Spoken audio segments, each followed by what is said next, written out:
بسم اللہ الرحمن الرحیم۔ السلام علیکم ناظرین۔ ہم دیکھتے ہیں کہ ہماری زندگیوں میں بہت سی شخصیات کا بہت ہی اہم کردار ہوتا ہے۔ یہ شخصیات تاریخی بھی ہوتی ہیں اور ہمارے دور کی بھی ہوتی ہیں۔ ہم جب ان شخصیات کی زندگیوں کو پڑھتے ہیں، ان پر غور و فکر کرتے ہیں، تو ہمیں لگتا ہے کہ انہوں نے اپنی زندگیاں کیسے گزاریں، اور یہ کچھ ایسی شخصیات بھی ہیں کہ جن کی زندگیاں ہمارے لیے مشعل راہ ہیں، قابل تقلید ہیں، اور ان زندگیوں کو دیکھ کر، پڑھ کر، سوچ کر، سمجھ کر ہم اپنی زندگیوں کو بہتر بنانے کی کوشش کرتے ہیں۔ تاریخ میں کئی شخصیات ہیں، کچھ شخصیات مذہبی بھی ہیں، کوئی شخصیات غیر مذہبی بھی ہیں، لیکن جب ہم اپنے مذہب کو دیکھتے ہیں تو ہمارے مذہب کے اندر ہمیں کئی ایسی شخصیات ملتی ہیں جنہوں نے ایک شاندار زندگی گزاری۔ اس لیے نہیں کہ ان کے پاس بہت زیادہ مال تھا، اس لیے نہیں کہ ان کے پاس بہت ہی سنہرا دور تھا، اس لیے نہیں کہ وہ بہت ہی کچھ خوشحال زندگی گزار رہے تھے، اس لیے کہ انہوں نے انتہائی مشکل حالات میں بڑی جرأت مندی کے ساتھ بڑا ڈٹ کر حالات کا مقابلہ کیا اور تاریخ کے دھارے کو بدلنے میں انتہائی اہم کردار ادا کیا۔ آج یوم وفات ہے اس عظیم شخصیت کا جو اللہ کے رسول صلی اللہ علیہ وآلہ وسلم کی بیٹی تھیں، جنہیں تاریخ سیدہ فاطمۃ الزہرا سلام اللہ علیہا کے نام سے یاد کرتی ہے۔ وہ اتنی عظیم شخصیت تھیں کہ بچپن میں ان کے سر سے اپنی پیاری شفیق والدہ کا سایہ اٹھ گیا۔ ان کے والد ہمہ تن ایک ایسی زندگی گزار رہے تھے کہ مکے کے اندر اس زندگی میں ہم دیکھ رہے ہیں کہ ہر طرف سے ان پر تنقید ہو رہی تھی، ان کو ظلم اور تشدد کا نشانہ بنایا جا رہا تھا۔ وہ جہاں کہیں دعوت دین کے لیے جاتے تھے تو آگے سے کوئی پھولوں کی سیج نہیں پیش کی جاتی تھی، ہر جگہ کانٹوں کے ہار پہنائے جاتے تھے۔ ایک دن ایسا بھی آیا کہ اللہ کے رسول صلی اللہ علیہ وآلہ وسلم مسجد حرام میں حالت سجدہ میں تھے، اور اس وقت کے ظالم لوگوں نے اللہ کے رسول کے وجود پر حالت سجدہ میں اوجڑی پھینک دی۔ سیدہ فاطمہ اپنے گھر سے اٹھیں، اللہ کے رسول صلی اللہ علیہ وسلم کے پاس پہنچیں۔ آپ کی پیٹھ سے اس اوجڑی کو ننھی بچی نے ہٹایا اور ہٹاتے ہوئے روتی جا رہی تھیں اور کہہ رہی تھیں کہ آپ کے ساتھ یہ کیا ہو رہا ہے؟ تو رسول اللہ صلی اللہ علیہ وسلم نے فرمایا، اے میری جان پریشان نہ ہو، اے میری جان پریشان نہ ہو، اللہ تعالیٰ تیرے باپ کی مدد کرے گا۔ تو آج ہم اس عظیم شخصیت کو سلام پیش کرنے کے لیے بیٹھے ہیں۔ ان کی زندگی کا ایک پہلو نہیں ہے جسے ہم ذکر کریں۔ وہ بحیثیت بیٹی کیسی تھیں، بحیثیت ماں کیسی تھیں، بحیثیت بیوی کیسی تھیں، اور پھر ساری دنیا کے لوگوں کے لیے جب وہ تقلید کی بات ہم کرتے ہیں تو وہاں پر وہ کیسی تھیں۔ تو یہ باتیں تو بہت زیادہ کی جاتی ہیں کہ ہمارے لیے یہ شخصیات مشعل راہ ہیں، لیکن کیا واقعتاً ہم ان شخصیات کو اپنی زندگی میں مشعل راہ سمجھتے بھی نہیں ہیں؟ اور اگر ہم انہیں مشعل راہ سمجھتے ہیں تو پھر آج ہمیں کیا ضرورت پڑی ہے کہ ہم بہت سے دروازوں پر علم اور فکر کے لیے دستک دیتے ہیں، لیکن خود ہمارے دروازوں پر، ہماری دہلیز پر ان شخصیات کا عظیم الشان کردار موجود ہے اور ہم ان سے استفادہ نہیں کر رہے۔ آج اس موضوع پر گفتگو کرنے کے لیے ہمارے ساتھ بہت ہی زبردست پینل موجود ہے۔ علامہ سید ثاقب اکبر صاحب چیئرمین ہیں البصیرہ ریسرچ انسٹیٹیوٹ کے۔ بہت شکریہ علامہ صاحب، آپ تشریف لائے ہمارے پروگرام میں۔ ہماری دوسری انتہائی معزز مہمان ہیں سیدہ طاہرہ بطول زیدی صاحبہ۔ یہ طالبات کا ایک مدرسہ ہے جامعہ فاطمیہ اسلام آباد میں، اس میں مدرس ہیں۔ بہت شکریہ طاہرہ صاحب، آپ تشریف لائیں۔ ہمارے تیسرے انتہائی معزز مہمان ہیں، ریسرچ اسکالر ہیں جناب ڈاکٹر مفتی شکیل احمد صاحب۔ یہاں اسلام آباد میں ایک مدرسہ ہے جامعہ محمدیہ، وہاں پر درس و تدریس سے وابستہ ہیں۔ بہت شکریہ مفتی صاحب، آپ تشریف لائیں۔ ثاقب اکبر صاحب، میں تھوڑا سا آپ سے گزارش کروں گا کہ آج بی بی فاطمہ سلام اللہ علیہ کا یوم وصال ہے، تو ان کی جو ابتدائی زندگی ہے تھوڑا سا اس کے بارے میں بتائیں ہمیں، کیونکہ ہم جن لوگوں تک یہ پیغام پہنچانا چاہتے ہیں وہ بچیاں اور وہ بچے شروع سے دیکھیں کہ ہاں وہ جن شخصیات کے نام لیوا ہیں ان کی شخصیت ہے کیسی۔ بسم اللہ الرحمن الرحیم. ایک تو موضوع بڑا عظیم الشان سبوق صاحب، اور دوسرا آپ کا مقدمہ بڑا خوبصورت، بہت شکریہ، اور محبت اور معرفت میں ڈوبا ہوا. اور حضرت فاطمہ تو زہرا کے بارے میں نبی پاک نے فرمایا کہ الفاطمہ تو سیدہ تو نساء العالمین، اور یہ بھی فرمایا کہ الفاطمہ تو سیدہ تو نساء اہل الجنہ، سارے زمانوں کی عورتوں کی سردار ہیں اور جنت کی عورتوں کی سردار ہیں. آپ نے فرمایا الفاطمہ تو بضعۃ منی، فاطمہ میرا حصہ ہے، میرا ٹکڑا ہے. آپ نے فرمایا الفاطمہ تو ام ابیہا، فاطمہ اپنے باپ کے لیے ماں کے درجے کی ہے. یعنی ایسا اس کی محبتیں جیسے بے غرض ماں کی ہوتی ہیں، اپنے باپ کے لیے ایسی ہی فاطمہ تو زہرا کی محبت تھی. اور ایسے اسی طرح سے آپ کی زندگی کے اہم ترین نشیب و فراز میں ہم دیکھیں گے کہ جناب فاطمہ تو زہرا کا کردار بڑا اہم ہے. یہ جو واقعہ آپ نے بیان فرمایا ہے یہ بڑا اہمیت رکھتا ہے کہ ننھی سی بچی ننھے سے ہاتھوں میں اپنے باپ کے اوپر سے اتنی اونٹ کی اوجڑی تو بڑی بھاری ہوتی ہے کہ کیسے انہوں نے اٹھائی ہوگی، کیسے پھر کہتے ہیں وہ دھوتی جاتی تھی، ساتھ آنسو بہاتی تھیں، ساتھ اپنے باپ کے غم میں اور لوگوں کی شرارتوں اور اس کا ذکر کرتی تھی. پھر اس کے بعد حضرت ایک طرف نبی پاک اور دوسری طرف آپ کی نبی والدہ حضرت خدیجۃ الکبریٰ، جو کسی زمانے میں جن کو ملیکۃ العرب کہتے تھے، ملیکۃ تجار العرب کہتے تھے، یعنی عرب کے تاجروں کی ملکہ کہلاتی تھیں.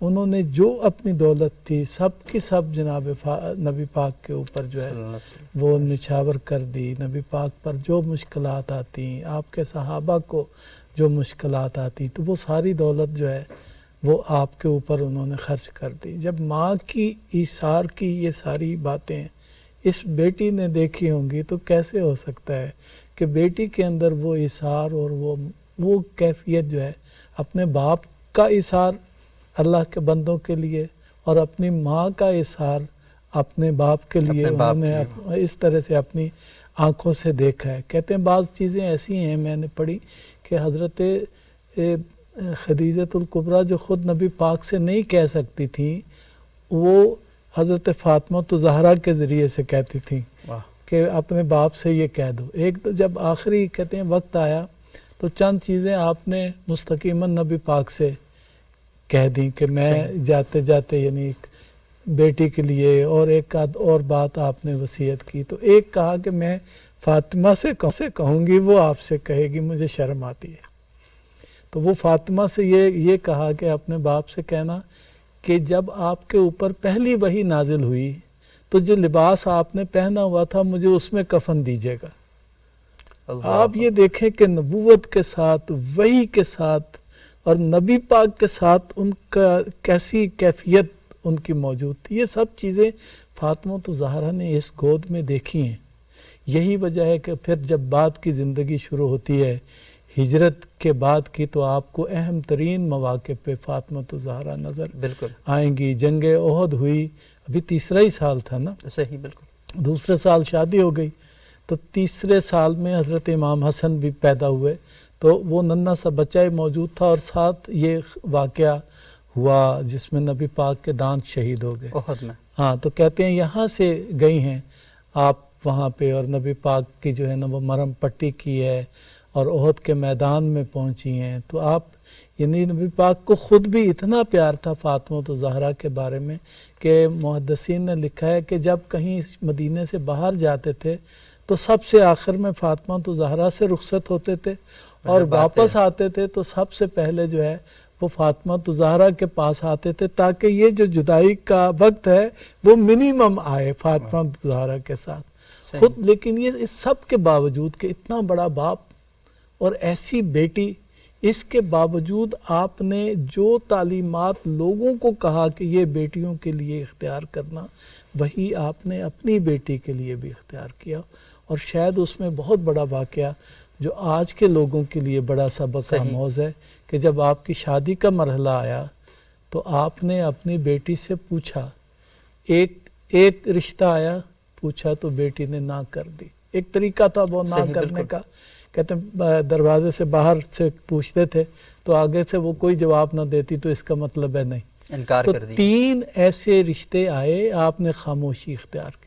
چوتھا رشتہ آیا حضرت علی کا, تو انہوں نے اندر سے دروازے کو کھٹکھٹایا, یعنی کہ میں راضی ہوں. صحیح. یعنی نبی پاک نے وہ جو ہمیں سبق دیا, بلکہ اس سے پہلے تو ان کی والدہ نے رشتہ بھیجا تھا جی, تو صحیح. آپ نے اس کو ریفر کر دیا کہ میرے چچا جو ہیں, تو ظاہر قبول تو آپ نے کر لیا تھا, لیکن یہ بھی ایک وہ سبق تھا کہ لڑکی یا عورت جو ہے وہ پروپوز کر سکتی ہے, اور ادھر یہ سبق تھا کہ آپ اپنی بیٹیوں سے پوچھیں, صحیح. اگر وہ ہاں کریں تو اسی طرح آپ کی باقی زندگی میں پھر ہم آگے بڑھیں گے. بہت ہی اہم واقعات ہیں اور لازمی لازمی ہم سب کے لیے قابل تقلید ہیں, اور جس سوسائٹی کے اندر ہم رہ رہے ہیں, ہم جب اس سوسائٹی کے بارے میں بات کرتے ہیں کہ یہ کیسے ان خطوط پر چلے, تو لازمی ہے کہ یہ واقعات بڑا اہم کردار ادا کرتے ہیں. اچھا طاہرہ بطول صاحبہ, مجھے یہ بتائیے گا کہ ثاقب صاحب نے یہ بات کہی کہ کس طرح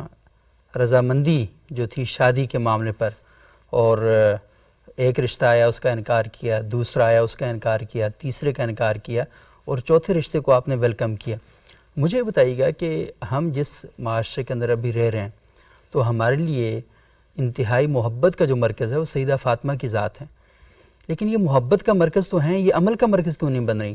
ہم اپنی سوسائٹی کے اندر اپنی بچیوں کو اس بات کا اختیار کیوں نہیں دیتے کہ وہ جہاں شادی کریں ان کی رضامندی کا ہونا انتہائی ضروری ہے؟ سب سے پہلی چیز تو یہ کہ ہمیں یہ دیکھنا ہے کہ پیغمبر صلی اللہ علیہ وآلہ وسلم نے جناب سیدہ سلام اللہ علیہ سے پوچھا, یعنی ان کو اس اہمیت کے حامل سمجھا, اور غیر از اس کے جب ہم عرب کے معاشرے میں دیکھتے ہیں نا, بیک گراؤنڈ میں وہ معاشرہ تھا کہ جس میں بیٹیوں کو زندہ درگور کر دیا جاتا تھا, کوئی ویلیو نہیں دی جاتی تھی.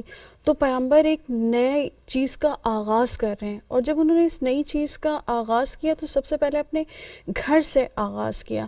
ہمارے ہاں متاسفانہ جو سوال آپ نے پوچھا ہے نا, ہم دیکھا دیکھی بہت سے کام کرتے ہیں اور پھر ہم ان کو امپوز کرنا شروع ہو جاتے ہیں, یعنی اب ایک طرح سے خود جابر حکمران بننا شروع ہو جاتے ہیں. اب یہاں پہ اگر ہم پیغمبر صلی اللہ علیہ وسلم سے یہ لیں کہ والدین کو کیسا ہونا چاہیے, سب سے پہلے یہ سیکھنے کی ضرورت ہے. پھر بیٹی کو دیکھیں کہ وہ کیسی ہوگی. ظاہر ہے جو گھر کا ماحول ہوتا ہے بچہ اسی سے سیکھتا ہے سارا کچھ. اس نے اچھا بننا ہے, اس نے برا بننا ہے, اس نے جابر بننا ہے, ظالم بننا ہے, وہ سب کچھ اس ماحول سے سیکھتا ہے. اگر ایک بچے کے ساتھ زبردستی کی جائے گی وہ زبردستی کرنا ہی سیکھے گا.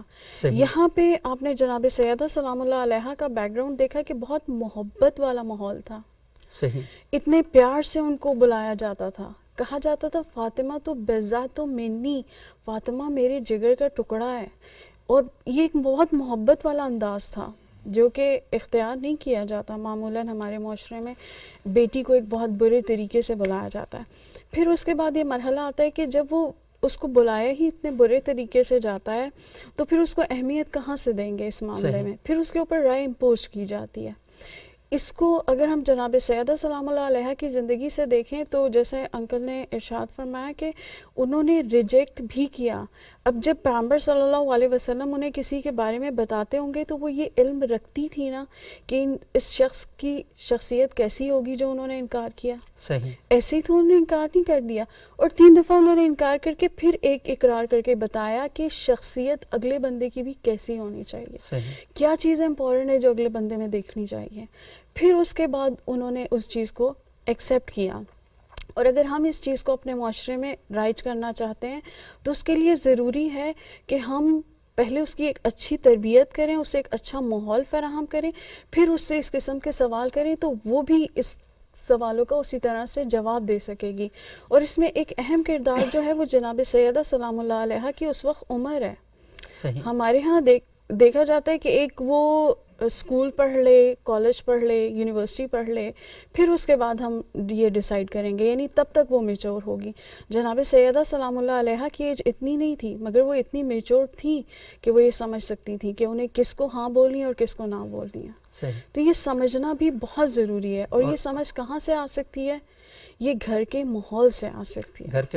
گھر میں اتنا ماحول دینا چاہیے بچوں کو کہ وہ آزادانہ طور پر کچھ سمجھ بھی سکیں اور ان کی سمجھ اچھی ہوگی تو فیصلہ سازی میں بھی وہ اہم کردار ادا کر سکیں. اچھا مفتی صاحب، کیونکہ یہ سلسلہ اسی گفتگو کا چل رہا ہے تو ہم یہ دیکھتے ہیں کہ سیدہ خدیجہ رضی اللہ تعالیٰ عنہ نے اپنی زندگی میں رسول اللہ صلی اللہ علیہ وسلم کو پرپوز کیا، خود رشتہ بھیجا، اور سیدہ فاطمہ نے ریجیکٹ بھی کیا اور ایکسیپٹ بھی کیا. یعنی انہوں نے اپنی جو رضامندی تھی اس کا اظہار بڑے زبردست طریقے سے اور وہ کیا. یہ ہمارے لیے ایک بہت آئیڈیل سچویشن ہے، اور ہم یہ دیکھتے ہیں کہ عقلی طور پر بھی کہ آپ نے اپنی لائف پارٹنر کا انتخاب کرنا ہے جس کے ساتھ آپ نے ساری زندگی گزارنی ہے. اگر اس میں آپ کی پسند شامل نہیں ہوگی تو اس کے ساتھ زندگی گزارنا کوئی زیادہ بہتر نہیں ہوگا. اور ہم اسی لیے دیکھتے ہیں کہ ہمارے معاشرے میں جو طلاق کی شرح ہے وہ بہت زیادہ بڑھ رہی ہے. تو آپ کیا کہنا چاہیں گے اس ایشو پر کہ ہمارے گھروں کے اندر یہ جو قابل تقلید مثالیں ہمارے سامنے موجود ہیں؟ دیکھیں نا، اللہ کے رسول کی ذات سے بڑھ کر کوئی شخص جڑا ہوا ان دونوں سے زیادہ تو نہیں ہو سکتا نا، اتنی شاندار شخصیات. اور اللہ تعالیٰ قرآن پاک میں کہتے ہیں کہ وَمَا آتَاكُمُ الرَّسُولُ فَخُذُوهُ وَمَا نَهَاكُمْ عَنْهُ فَانْتَهُوا، کہ جو اللہ کا رسول تمہیں دے اسے لے لو، اور جس سے چھوڑنے کا کہ ترک کرنے کا کہ اس کو آپ چھوڑ دیں. تو اس سنیریو میں بتائیے گا کہ ہمارے جو سننے والے ان کی کیسے رہنمائی ہو سکتی ہے کہ وہ ان معاملات میں ان چیزوں کو پیش نظر رکھیں. بسم اللہ الرحمن الرحیم. شریعت کا جو مزاج ہے، شریعت کا جو منشا ہے، وہ صرف شادی کے سلسلے میں ہی نہیں، صحیح، بلکہ اس کے علاوہ بھی جتنے عقد آپس میں ہوتے ہیں، چاہے اس کا تعلق خرید و فروخت کے ساتھ ہو، چاہے اس کا تعلق لیزنگ کے ساتھ ہو، صحیح، یا اس کے علاوہ اور جتنے بھی عقد ہوتے ہیں، جتنی بھی ٹرانزیکشنز ہوتی ہیں، شریعت کا اس میں ایک ہی ضابطہ، ایک ہی اصول ہے کہ وہ باہمی رضامندی سے ہوں. بہت خوب، بہت اچھی بات. بیع کے بارے میں، خرید و فروخت کے بارے میں ہم جو تعریف فقہ میں پڑھتے ہیں وہ یہ ہے: مبادلۃ المال بالمال بالتراضی، رضامندی کے ساتھ، کہ مال کا مال کے ساتھ تبادلہ کرنا لیکن باہمی رضامندی کے ساتھ. اسی طرح اگر اجارہ ہے، لیزنگ ہے، تو اس میں بھی دو افراد کی باہمی باہمی رضامندی شرط ہے. حالانکہ آپ خود سوچیں کہ یہ بیع کا معاہدہ کتنے عرصے کا ہوگا، بالکل، یہ لیزنگ کتنے عرصے کی ہوگی، بہت کم ٹائم کی ہے. یا اسی طرح اگر کوئی کنسٹرکشن کا معاہدہ آپ کرتے ہیں تو وہ کتنے عرصے کا ہوگا. لیکن اس کے باوجود بھی عام معاملات کے اندر بھی، چھوٹے سے چھوٹے معاملات کے اندر بھی شریعت نے یہ اصول دیا ہے کہ جب تک باہمی رضامندی نہیں ہوگی اس وقت تک یہ عقد اور عہد اور یہ معاہدہ جو ہے مکمل نہیں ہو سکتا. بہت خوب، بہت خوب. جو زندگی کا سب سے اہم ترین معاہدہ ہے، بالکل، اور جس کے آپ کی مستقبل پر انتہائی اہم اثرات آپ مرتب کی ہونے اولاد ہیں، پر، آپ کے اس کے سکون پر، بعد پورے آپ نظام کی اولاد حیات پر پر. مرتب ہونے ہیں. جی جی، میں یہ بھی کہوں گا کہ بلکہ آپ کے پورے خاندان پر مرتب ہونے ہیں، بالکل بالکل، آپ کے والدین پر مرتب ہوں گے. گھر کے باہمی جھگڑوں کی وجہ سے آپ کے دونوں خاندانوں کے تمام افراد افیکٹڈ ہوتے ہیں. متاثر ہوتے ہیں، بالکل صحیح. تو کیا اس بارے میں ہم یہ شریعت کے بارے میں سوچ بھی سکتے ہیں کہ وہ باہمی رضامندی کی شرط نہیں لگائے گا؟ واہ، یقیناً جب عام معاہدات کے بارے میں اور عام عقود کے بارے میں شریعت کا ضابطہ رسول یہ ہے، تو شادی جیسے اہم معاملے کے اندر اس شرط کو شریعت کبھی بھی جو ہے وہ اس کو نہیں بھول سکتی. تو اس لیے باہمی رضامندی شرط ہے. باہمی رضامندی کے لیے یہ بات جہاں ضروری ہے کہ بچی کی رضامندی کو پوچھا جائے، اس کے ساتھ ساتھ یہ بات بھی اہم ہے کہ اس کے پیچھے بچی کی تربیت ایسے انداز سے کی جائے کہ وہ بچی آپ کے اوپر اعتماد کرتی ہو. صحیح. اور اسی طرح والدین اپنی بچی پر بھی اعتماد کرتے ہوں. جب تک یہ دونوں طرف سے باہمی اعتماد اور کانفیڈنس کی فضا پیدا نہیں ہوتی اس وقت تک یہ ایک دوسرے سے پوچھنا، یہ بتانا، یہ بظاہر مشکل ہو جائے گا. تو اصل جو چیز ہے وہ یہی ہے کہ آپ اپنے بچوں کی تربیت اس طریقے سے کریں، اور ہماری جو تربیت کا مرکز ہے وہ اللہ کے رسول صلی اللہ علیہ وسلم کا گھرانہ ہے، اللہ کے رسول صلی اللہ علیہ وسلم کے صحابہ اکرام ہیں کہ کس طریقے سے انہوں نے اہل بیت کے ہاں اپنا جو مزاج رکھا، صحابہ کے ساتھ کیسا مزاج رکھا، اور ہم نتیجے کے طور پر دیکھتے ہیں کہ وہاں سے جو پروڈکٹ تیار ہوئی ان کا نام اہل بیت ہے، ان کا نام صحابہ اکرام ہیں، اور وہ جب ہم ان کی زندگیوں کو دیکھتے ہیں، ان کی زندگیوں کا مطالعہ کرتے ہیں تو ہمیں قدم قدم پر رہنمائی ملتی ہے. ہمیں ایک ایک لمحے کے لیے بتایا جا رہا ہے کہ آپ اپنی زندگیوں کو دیکھیں. بنیادی مقصد اور منشا تو یہی ہے نا کہ آپ کی زندگی خوشگوار گزرے، آپ کی زندگی پرسکون گزرے، اور خوشگوار اور پرسکون زندگی گزارنے کے لیے جس دروازے پر ہمیں دستک دینی ہے تو ذات رسالت مآب صلی اللہ علیہ وآلہ وسلم کا دروازہ ہے. اور آج ہم گفتگو کر رہے ہیں سیدہ فاطمہ تو زہرا سلام اللہ علیہا کی یوم وفات کے حوالے اس سے. میں بھی آپ دیکھیں کہ جس وقت رشتے کی بات ہوئی جی تو آپ صلی اللہ علیہ وسلم نے کس حیا والے انداز سے پوچھا، سبحان اللہ. وہ بھی واہ کمال ہے. فرمایا کہ علی آپ کا ذکر کرتے ہیں، واہ، شادی کی بات نہیں کی، ذکر واہ وہ آپ کا تذکرہ کرتے ہیں. واہ آپ دیکھیں کہ اس سے الفاظ ہی ایسے ہیں جس سے حیا پیدا ہوتا ہے. واہ. اور یہی وہ حیا تھا کہ جس وقت سیدہ فاطمہ تو زہرا رضی اللہ تعالی کا جنازہ اٹھا تو فرمایا کہ علی میرا جنازہ رات کی تاریکی میں اٹھانا تاکہ میرے جنازے پر اور جنازے اور اس کا جو کفن ہے اس پر بھی کسی غیر محرم کی نظر نہ پڑے. واہ. آپ دیکھیں کہ آج کل ہمارا معاشرہ کس حد تک پہنچ گیا. بچیوں میں اگر یہ چیز نہیں پیدا ہو رہی تو وہ کیوں نہیں پیدا ہو رہی؟ اس کے پیچھے ہماری تربیت کا فقدان ہے. یہ آپ نے بڑی اہم بات کی. اور انشاءاللہ العزیز بچیوں کے اندر بھی حیا پیدا ہوگی اور وہ بچیاں باحیا ہوں گی تو وہ آپ پر اعتماد کریں گی. اور بچیاں بچے سب کو باحیا ہونا چاہیے. مرد کی نظر میں حیا ہونا چاہیے، عورت کی نظر میں حیا ہونا چاہیے، اور جو طریقہ کار ہے وہ سارا ہمیں اپنے بچوں کو تربیت کر کے بتانا چاہیے. اچھا ثاقب صاحب، ایک واقعہ وہ بڑا اہم ہے کہ ہم دیکھتے ہیں کہ رسول اللہ صلی اللہ علیہ وسلم کی زندگی میں آپ نے کہا نا کہ فاطمہ میرے جگر کا ٹکڑا ہیں. جب جاتے تھے تو آخر میں سیدہ فاطمہ سے ملتے، جب آتے تو سب سے پہلے سیدہ فاطمہ سے ملتے. تو آپ کے پاس کوئی غلاموں کی کمی تو نہیں تھی، آپ کے پاس خدمت گاروں کی کوئی کمی تو نہیں تھی. اور ایک بار ایسا ہوا کہ سیدہ فاطمہ نے کہا کہ وہ چکی چلاتی ہوں تو اس کی مشقت سے تھک جاتی ہوں. وہ کہتے ہیں تھوڑی کمزور بھی تھیں تو وہ مشقت سے تھک جاتی ہوں، تو اگر مجھے کوئی خادم مل جائے. تو اللہ کے رسول نے آگے سے یہ نہیں کہا کہ بیٹی ہاں یہ خدمت گزار لے لیں. آپ نے تسبیحات فاطمہ بتائیں کہ یہ پڑھا کریں، یہ پڑھا کریں، یہ پڑھا کریں. تو پوری کائنات کی جس کو معلم بنانا ہوتا ہے نا، جس کو بتانا ہوتا ہے تو اس کو ماڈل بنانا ہوتا ہے. تو چاہتے تو دے دیتے کسی کی خدمت. کتنے لوگ تھے جو یہ چاہتے کہ یا رسول اللہ اس 1400 سال بعد میں اور آپ یہ چاہتے ہیں کہ ہمیں اس در کی چاکری کرنے کا موقع ملے، ہم وہاں جائیں اور کاش ہمیں یہ کہا جائے کہ آپ اتنا سا کام کر لیں تو ہماری پوری نجات کے لیے ہم کہیں گے وہ کافی ہوگا. تو اس دور میں جب مرتے تھے لوگ، جب ان کی اتنی قربت حاصل کرنے کے لیے رہتے تھے، اصحاب صفہ نے تو اپنا چبوترا وہاں لگا دیا کہ ہم رہیں گے، ہی دیکھتے ہی آپ کو رہیں گے، آپ کے پاس رہیں گے. تو چاہتے تو یہ کر سکتے تھے لیکن نہیں کیا. تو یہ جو ماڈل سازی ہے یہ ہمارے معاشرے کے اندر کیسے دوبارہ قائم کی جا سکتی ہے؟ میرا خیال ہے کہ ہمیں ایک تو یہ کہ جو کائنات کی اور انسان کی جو درست معرفت اہل بیت نے اور بلکہ انبیاء کے ذریعے سے اہل بیت تک بھی آئی ہے جو دی ہے نا، ہمیں اس طرف جانا چاہیے. یعنی یہ جو زندگی ہے اس کا ٹینور بہت ہی مختصر سا ہے، پھر ایک اس کے بعد ایک دائمی زندگی ہے. ایک ایسا خدا جو ہمہ وقت ہمیں دیکھ رہا ہے، علم رکھتا ہے، قدرت رکھتا ہے، اور جس کے یعنی اس زندگی کے بعد ہم نے چلے یہ جو معرفت ہے کائنات کی اور انسان کی، اس طرف ہمیں لوٹ کے آنا ہے. یعنی محدود مادی زندگی کے تصور سے نکل کے ایک دائمی ہمیں سمجھنا چاہیے کہ میں ایک دائمی انسان ہوں. یعنی میں محدود سا انسان نہیں ہوں. یہ ہمیں ان سے سیکھنا چاہیے.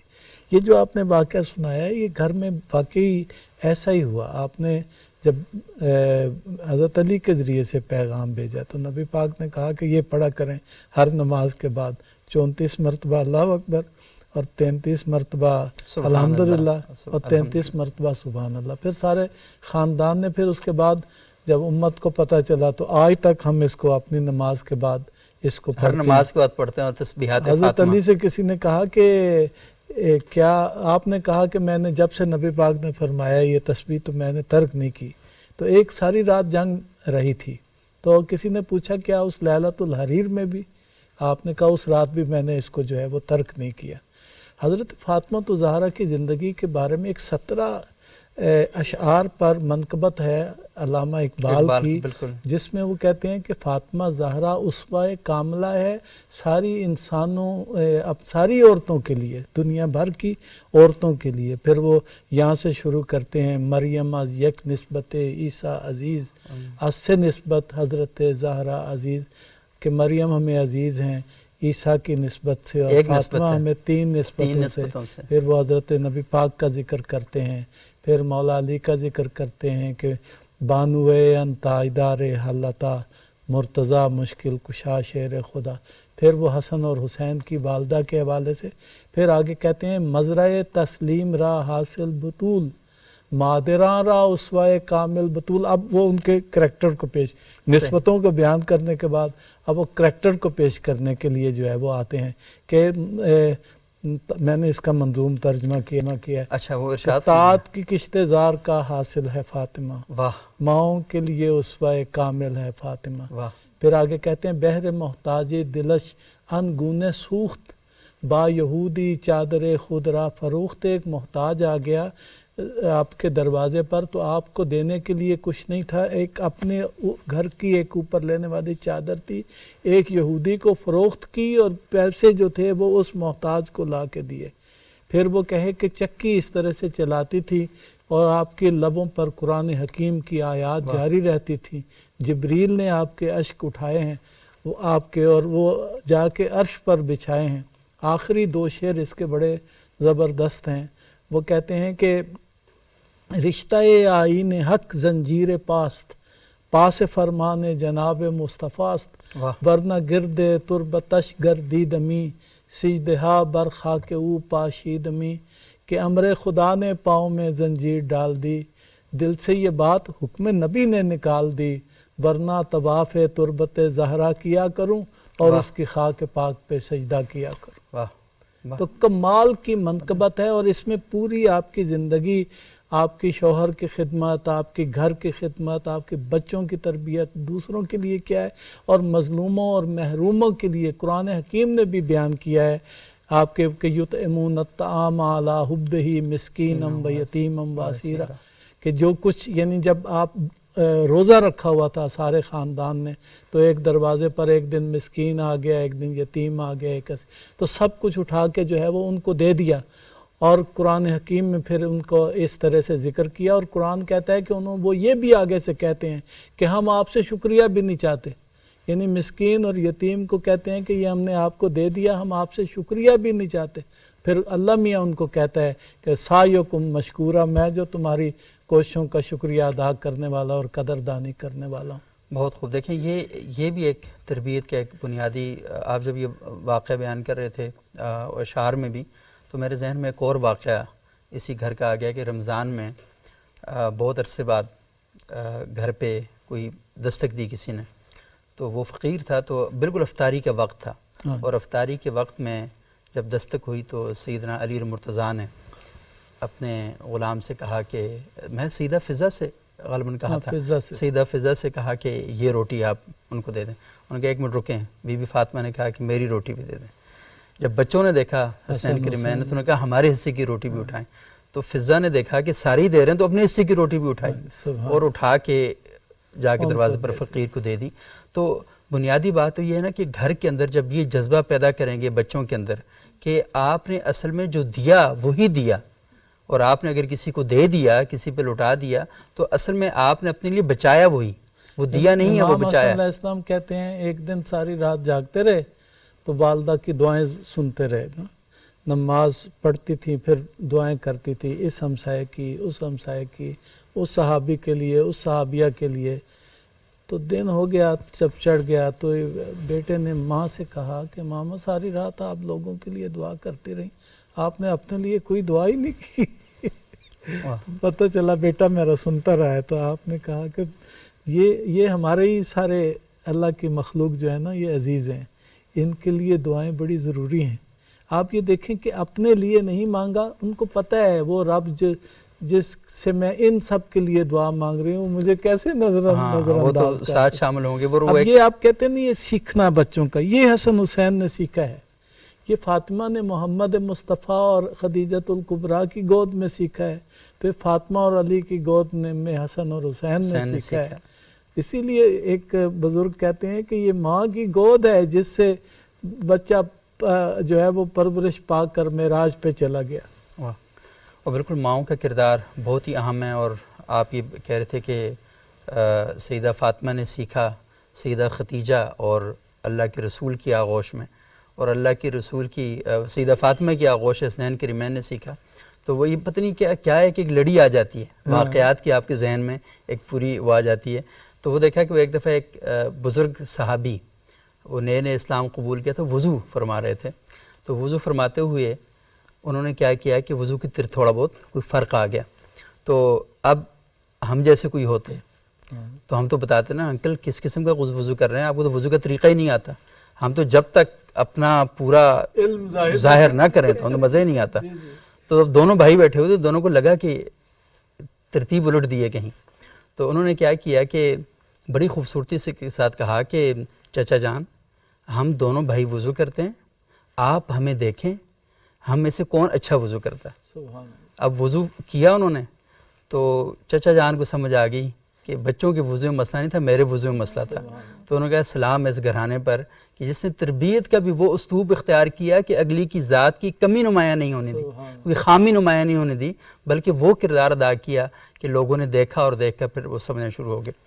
اچھا طاہرہ بطول صاحبہ، یہ ہم اس پورے خاندان کی ہم بات کر رہے ہیں، اور لازمی ہم جب اس موضوع پر بات کرتے ہیں تو تھوڑی سی طبیعت کے اندر ایک سوز بھی آ جاتا ہے، ایک طبیعت میں گداز پن جو ہے وہ بھی پیدا ہو جاتا ہے، اور بندہ کہتا ہے کہ کن شخصیات کا ہم ذکر کرتے ہیں۔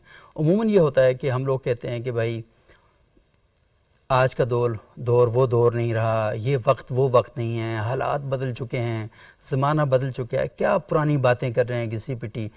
لیکن جب ابھی ہم کرتے ہیں یہ ذکر، آپ کو پتہ ہے کہ فوری طور پر نا آپ کے اوپر ایک حالہ سا بن جاتا ہے، آپ کو محسوس ہوتا ہے کہ ہم اس دور کے اندر کہیں نہ کہیں جی رہے ہیں، اور بات کرتے ہوئے فوری طور پر لگتا ہے کہ اس صدیوں کی مسافت ختم ہو گئی ہے اور ہم کہیں جا کے جڑ رہے ہیں۔ یہ بات کرتے ہوئے ہم سقراط اور ارسطو کی علمی اور فکری باتیں کرتے ہیں، وہاں اس طرح نہیں جڑتے، یہاں پہ جب جڑتے ہیں تو پورا عقل، دل، دماغ، سوچ، فکر کے تمام دھارے جا کے مل جاتے ہیں وہاں پہ جا کے۔ لیکن یہ گفتگو، یہ تذکرے ہمارے ہاں نہیں ہوتے۔ ہم نے پی ٹی وی پر یہ پروگرام کیا، اس کا بنیادی مقصد یہی ہے کہ جب ہم یہ ذکر کریں، لوگ اس ذکر کو سنیں اور اپنی زندگیوں میں ذکر کو محسوس کریں اپنے وجود کے اندر۔ تو مجھے بتائیے گا کہ آپ ایک مدرسے میں پڑھا رہی ہیں، تو لازمی اس مدرسے کا تو نام ہی جامعہ فاطمی ہے، تو وہاں تو یہ ذکر ہوتا رہتا ہوگا، لیکن عام سوسائٹی میں ذکر کو پھیلانے کے لیے کیا کردار ادا کرنا چاہیے؟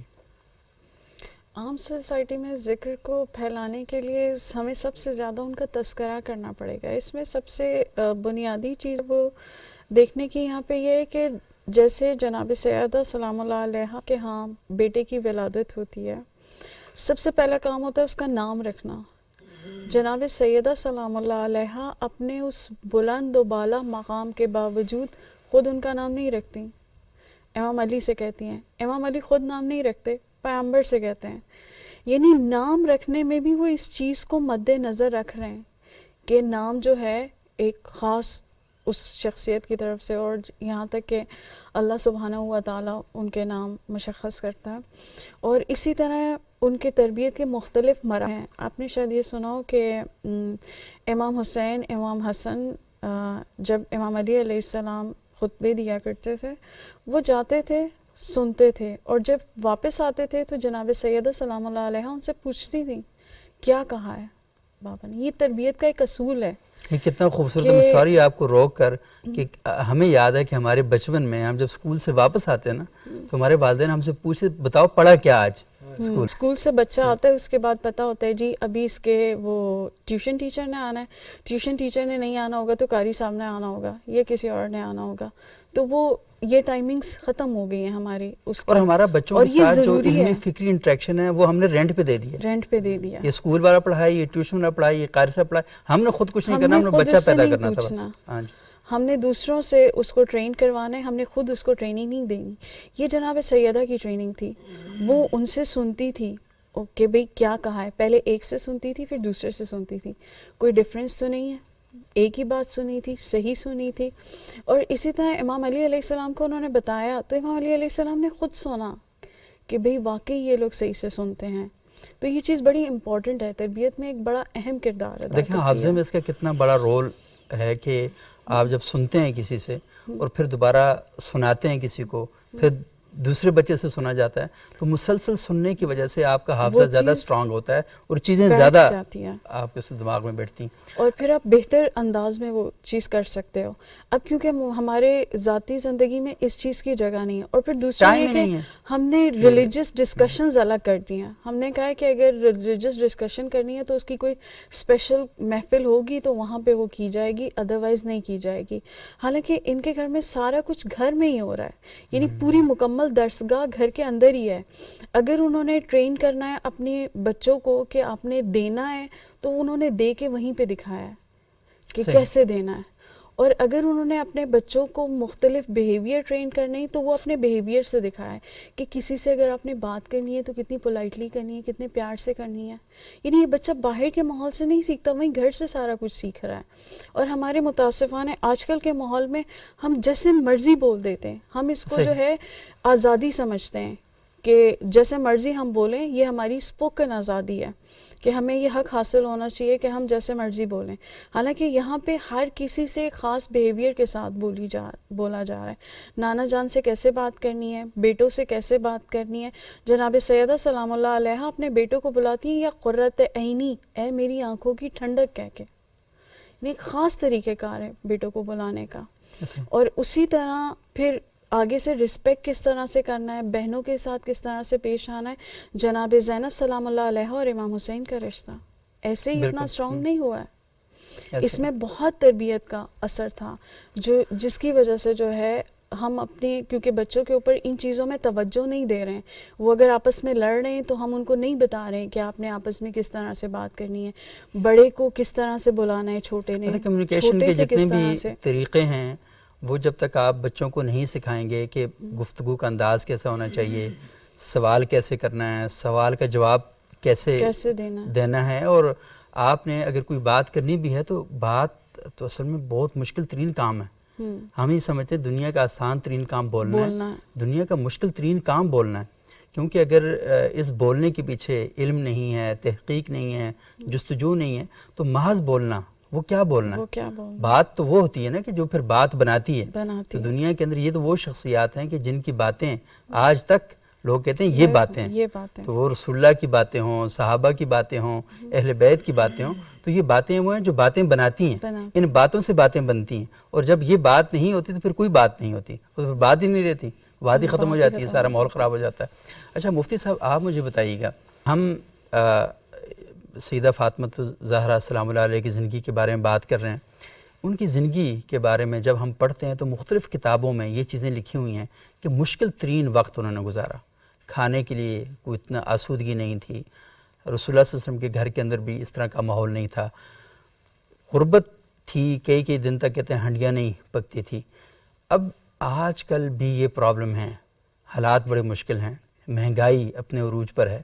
ایک تو یہ نا کہ حکومت اپنی ذمہ داریاں پوری کرے، ایک یہ کہ اہل خانہ گھر کے اندر سارے بیٹھ کر پلان کریں کہ ہم نے اپنی چادر کتنی پھیلانی ہے کہ جو گھر کا جو گزارا ہے وہ کر سکے. تو یہاں پہ کیا رہنمائی ہمیں ملتی ہے؟ آپ نے ایک انتہائی اہم بات کی طرف اشارہ کیا ہے، اور ایک انتہائی اہم بلکہ سلگتا ہوا جو مسئلہ ہمارے اس معاشرے کے ہے اس کی نشاندہی کی ہے. تو اس حوالے سے ہمیں آپ صلی اللہ علیہ وسلم کی پوری زندگی، ازواج مطہرات کی پوری زندگی، پھر آپ صلی اللہ علیہ وسلم کی جو صاحبزادیاں ہیں، سیدہ زینب رضی اللہ تعالیٰ عنہ، سیدہ رقیہ رضی اللہ تعالیٰ عنہ، سیدہ ام کلثوم رضی اللہ تعالیٰ عنہ، اور اسی طرح سیدہ فاطمہ الزہرا رضی اللہ تعالیٰ عنہ، اور اس کے علاوہ صحابہ کرام رضوان اللہ تعالیٰ علیہم اجمعین کا جو اس وقت کا معاشرہ تھا، ان کی تمام کی زندگی کو اگر ہم بحیثیت مجموعی دیکھیں، مدینہ کی زندگی، تو اس کے اندر کوئی شروع کے اندر خوشحالی نہیں تھی.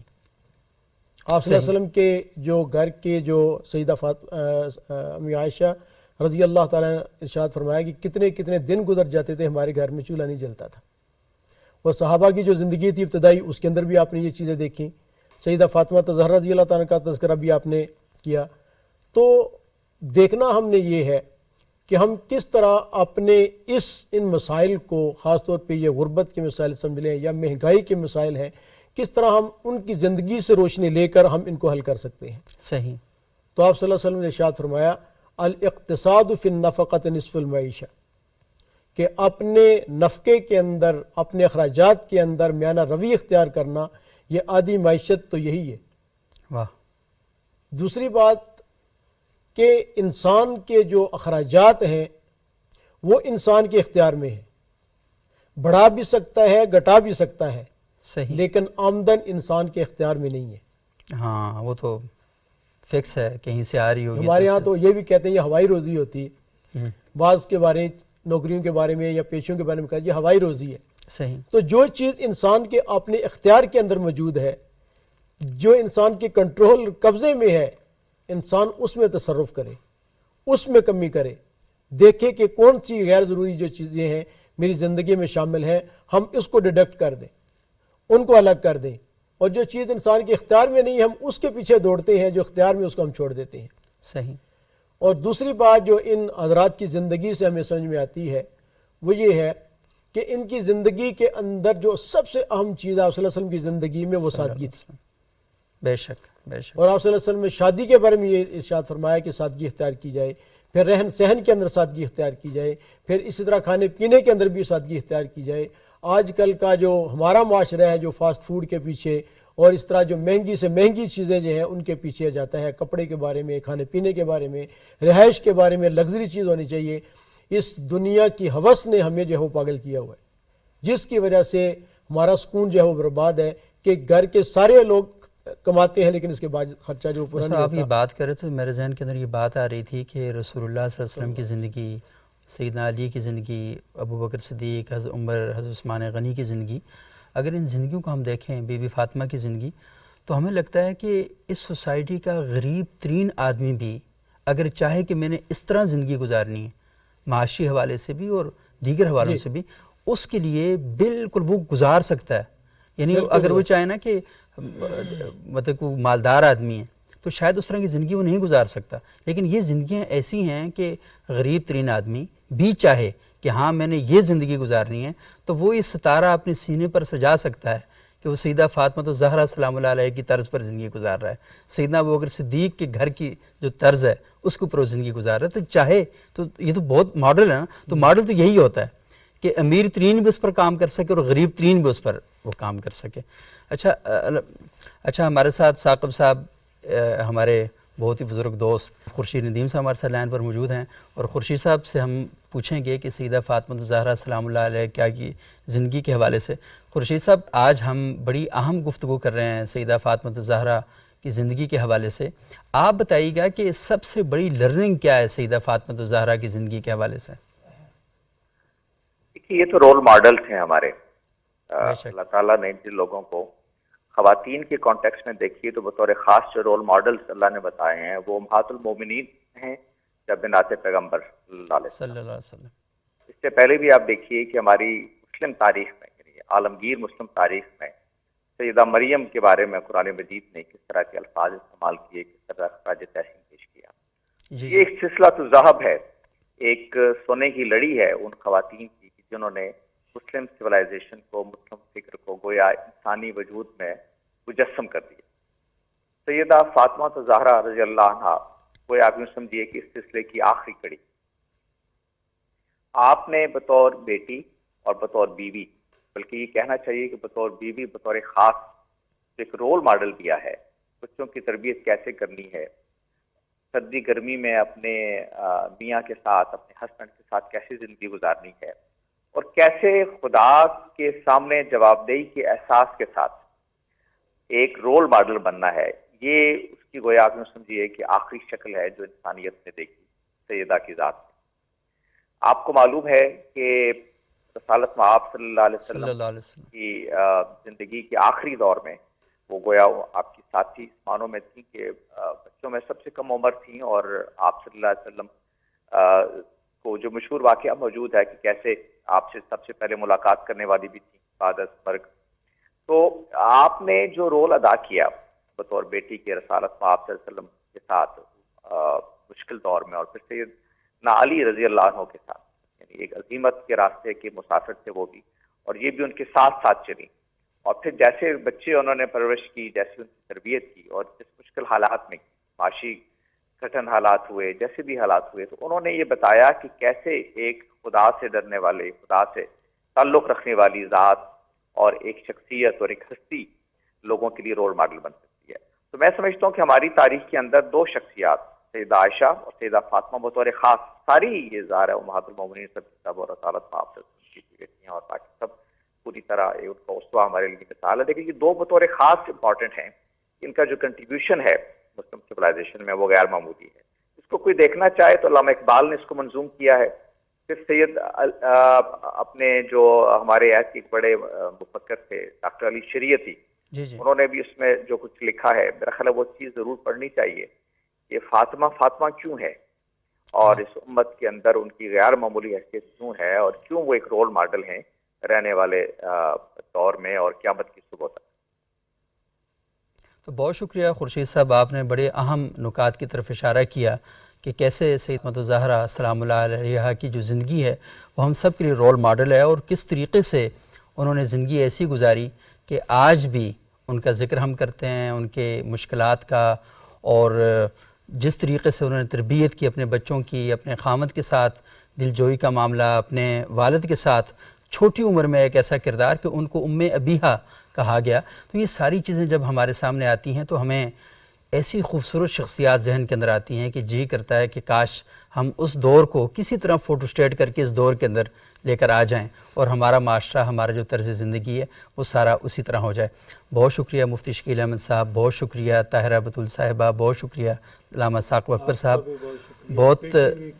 بہت شکریہ آپ کا. اور آج کا پروگرام اس حوالے سے ناظرین بہت ہی اہم تھا کہ آج جس شخصیت کا ہم نے ذکر کیا اور جس شخصیت کے دروازے پہ کھڑے ہو کر ہم نے سلام عقیدت پیش کیا، وہ آج بھی ہماری رہنمائی کر رہی ہیں. اور یہ جو شخصیات ہوتی ہیں انہیں تنازعوں میں نہیں لے کے جانا چاہیے، یہ ہمارے لیے رول ماڈل ہوتی ہیں. اگر ان شخصیات کو ہم متنازع بنا دیں گے تو ہم اپنی سوسائٹی میں پھر دیکھیں گے کہاں پر. اگر ان شخصیات کی ذات کے ساتھ ہم ایسی چیزوں کو جوڑ دیں گے جو ہمارے درمیان محبت اور اتحاد کا مظاہرہ نہ بن سکیں تو پھر ہم حاصل کیا کریں گے؟ ہم نے ان شخصیات کو اپنی وحدت کا مرکز بنانا ہے، ہم نے ان شخصیات کو اپنی محبت اور عقیدت کا مرکز بنانا ہے. جب ہم ان شخصیات کو اپنی محبت، عقیدت اور وحدت کا مرکز بنائیں گے تو آپ یقین مانیے کہ ہمارا معاشرہ، ہماری سوسائٹی انتہائی خوشگوار ہوگی. پھر ہمیں بہت سے گلے شکوے نہیں رہیں گے، کیونکہ ان شخصیات کی محبت کا، عقیدت کا سایہ ہمارے سروں پر ہوگا، اور ان کی تربیت ہمارے اعمال کے اندر گھل مل کر ہمیں اچھا انسان بنانے میں ایک بہت ہی زبردست کردار ادا کر رہی ہوگی. بہت شکریہ.